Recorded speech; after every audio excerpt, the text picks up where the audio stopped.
BPSC के द्वारा आयोजित शिक्षक अभ्यर्थी की नियुक्ति में हुई अनियमितता के खिलाफ हम पार्टी के संरक्षक जीतन राम मांझी और राष्ट्रीय अध्यक्ष डॉक्टर संतोष मांझी के आह्वान पर बिहार के विभिन्न जिला मुख्यालय में एक दिवसीय धरना प्रदर्शन का आयोजन किया गया। शिक्षक बहाली में हुए अनियमितता के खिलाफ जीतन राम मांझी मुखर होकर विरोध कर रहे हैं। पार्टी गया जिला के गांधी मैदान के पूर्वी गेट के पास धरना दिया, जबकि अध्यक्षता दलित प्रकोष्ठ के जिला अध्यक्ष दीना मांझी और संचालन जिला अध्यक्ष नारायण प्रसाद मांझी ने किया। सभी इस बहाली प्रक्रिया पर सवाल उठाए। लगभग 1,20,000 पद की बहाली में लगभग 70% से अधिक अन्य राज्यों के अभ्यर्थी की नियुक्ति की गई। गया जिला अध्यक्ष नारायण प्रसाद मांझी ने धरना को संबोधित करते हुए कहा कि भर्ती प्रक्रिया में कई तरह की त्रुटियां हैं। कई अयोग्य उम्मीदवारों को भी पास घोषित किया गया है और बाहरी लोगों को शिक्षक बहाली में प्राथमिकता देते हुए बिहार सरकार ने यहाँ के युवाओं के साथ छल किया है। पार्टी के राष्ट्रीय प्रधान महासचिव राजेश पांडे ने कहा कि यह कितनी बड़ी विडंबना है। कई वर्षों के बाद बहाली की प्रक्रिया की भी गई तो बिहारियों को मौका नहीं मिला, बाहरी लोगों को नौकरी दी गई। पार्टी के राष्ट्रीय प्रवक्ता इंजीनियर नंदलाल मांझी ने कहा कि चाचा भतीजा की सरकार में युवाओं को धोखा तिरस्कार मिला है।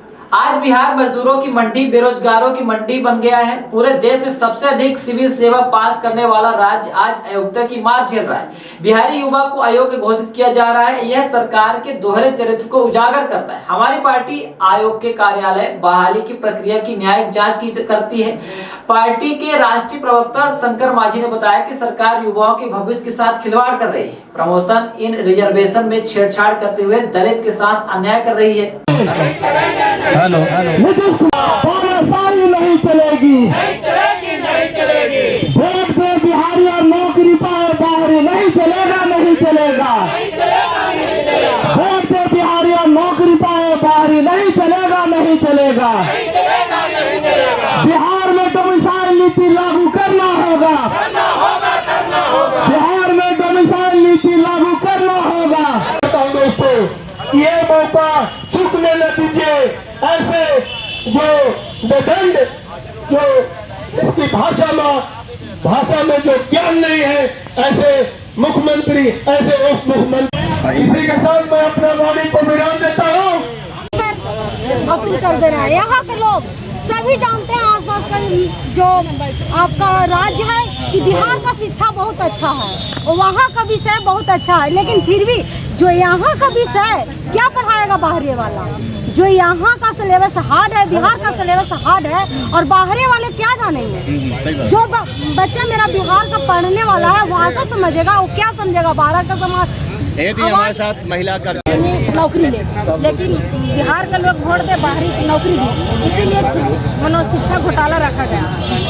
इन्हें पूंजीपति पैसा वालों को पैसा लेकर के इन्हें बहाली किए हैं और बिहार को भ्रष्टाचार के अंतिम सीमा पर पार कर दिए। तो हम लोग तमाम इस बार बिहार के माताएं बहनों, नौजवान, किसान, मजदूर ठान लिए हैं कि 2024 और 25 में और लोकसभा के चुनाव जो 2024 में आ रहा है उसमें हम लोग का प्रधानमंत्री आदरणीय नरेंद्र मोदी जी वही प्रधानमंत्री बनेंगे और 2025 में मुख्यमंत्री का कुर्सी उनको उखाड़ को फेंकने का काम करेंगे। कैसे ले लीजिए? पूरे बिहार में हम लोग ये धरना दे रहे हैं, हमारी पार्टी की ओर से दी जा रही है और इसका मुख्य पर्पस ये है कि अभी जो आप देख रहे हैं, जो शिक्षक बहाली हुई है और नियुक्ति पत्र बांटे जा रहे हैं, उसमें व्यापक पैमाने पर घोटाला किया गया है। घोटाला क्या है, हम लोगों ने डिटेल्स भी निकाल के दिया है सरकार को और उसमें हम लोग बताए हैं कि देखिए, एक ही सेंटर पर एक रोल नंबर से लेके 37 तक के क्रम संख्या में बच्चे पास हुए हैं। तो इस तरह का एविडेंस भी हम लोगों ने सरकार को दिया है, लेकिन सरकार ये तानाशाही की जो सरकार है वो कुछ भी मानने के लिए तैयार नहीं है। तो इस परिस्थिति में हम लोगों ने संघर्ष का रास्ता चुना है और हमारा स्पष्ट मानना है, हमारी पार्टी का स्पष्ट मानना है कि अगर बिहार की जनता, हम बिहार के रहने वाले हैं, जनता बिहार की, वोट बिहार का और नौकरी दूसरे राज्यों में, ऐसा चलने वाला नहीं है। अगर बिहार के लोग हैं, हमारी सरकार है, तो नौकरी भी बिहार के बच्चों को मिलनी चाहिए, क्योंकि बिहार में खुद इतनी बेरोजगारी है और हमारे यहाँ एबिलिटी है, हमारे यहाँ क्वालिटी भी है। तो जब एबिलिटी है, क्वालिटी है, सब कुछ है, फिर हमको मौका क्यों नहीं दिया जाएगा? दूसरे राज्यों में हमको मौका नहीं मिल रहा है, तो हमारे अपने राज्य में तो कम से कम बिहार के लोग। क्या लगता है कि नीतीश कुमार राष्ट्रीय स्तर पर अपना चेहरा, निजी स्वार्थ के लिए राष्ट्रीय स्तर पर चेहरा चमकाने की वजह से ये काम कर रहे हैं? बिल्कुल एकदम सही बात है। वो देखिए, एक्चुअली वो प्रधानमंत्री का कैंडिडेट बनना चाहते थे, वो तो हो नहीं पाया। उसके बाद प्रयास किए कि हम कोऑर्डिनेटर बन जाएं घमंडिया गठबंधन का, वो भी नहीं बन पाए।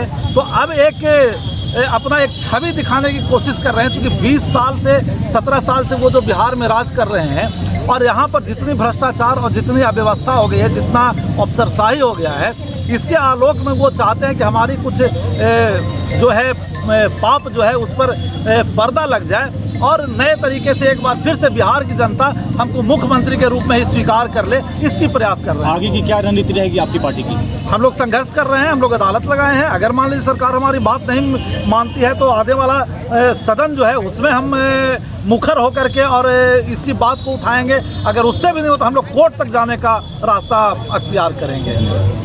बहाली हुआ है, ये भी देखिए 21 सेंटर पर जो है वो 38 लोग के 21 सेंटर से लिया गया है। देखिए 21 सेंटर से सोशल मीडिया पर चल रहा है कि 38 अभ्यर्थी जो है कि 21 सेंटर से लिया गया है। इसमें घोर धांधली बरता गया है।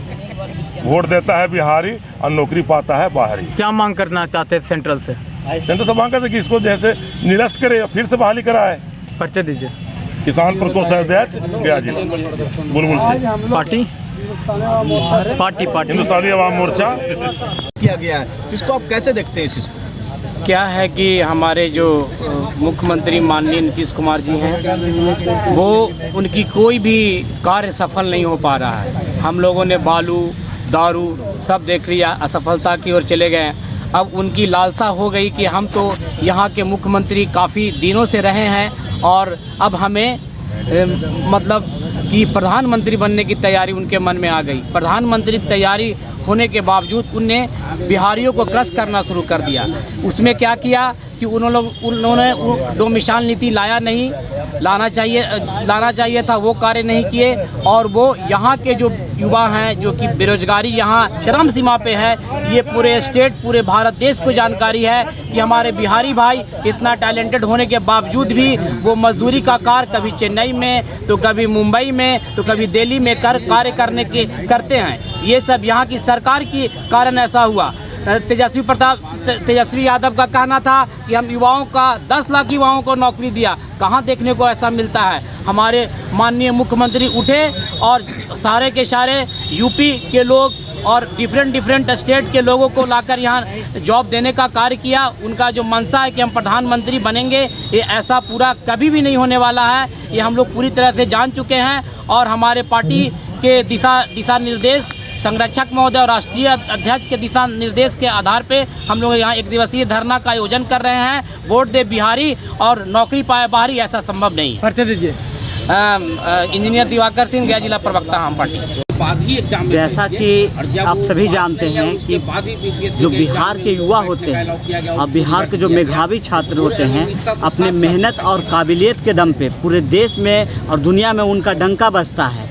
लेकिन माननीय मुख्यमंत्री श्री नीतीश कुमार जी ने जो ख्याली पुलाव पका रहे हैं, उनको एक ख्याली सपना है प्रधानमंत्री बनने का। उस सपना को पाले हुए बिहार के युवाओं के साथ ने उन्होंने छल किया है। उन्होंने यूपी के लोगों को और भी बाहर के लोगों को लाकर बिहार में नौकरी के नाम पे सिर्फ छल ठगने के नाम पे और लोकसभा चुनाव लड़ने के नाम पे उन्होंने बिहार के जो खास करके युवा है जो यहाँ बेरोजगार हैं, जो माननीय मुख्यमंत्री जी से एक उम्मीद लगाए हुए बैठे हैं, उनके साथ में छल है। और हमारी पार्टी हिंदुस्तानी अवाम मोर्चा सेकुलर आदरणीय श्री जीतन राम मांझी जी की पार्टी है, आदरणीय श्री संतोष कुमार सुमन जी की पार्टी है। और हमारी पार्टी जो है गरीबों के हित में, युवाओं के हक में, महिलाओं के हित में, उनके हमेशा आवाज़ को बुलंद करने वाली हमारी पार्टी है। और हमारी पार्टी जब तक रहेगी, हमारी पार्टी ने आज युवाओं के साथ जो छल हुआ है, उस छल से उनको निजात दिलाने के लिए और जो टीचर बहाली में जो घोटाला हुआ है उस घोटाला को उजागर करने के लिए पूरे बिहार में आज धरना का कार्यक्रम का आयोजन किया गया है। और हमारी पार्टी हिंदुस्तानी अवाम मोर्चा आगे भी इसके लिए और युवाओं के साथ में खड़ा रहकर सड़क से लेकर सदन तक आंदोलन करें। पर्चे दे दीजिए। मुकेश चौधरी, गया जिला महानगर अध्यक्ष, हिंदुस्तानी अवाम मोर्चा से।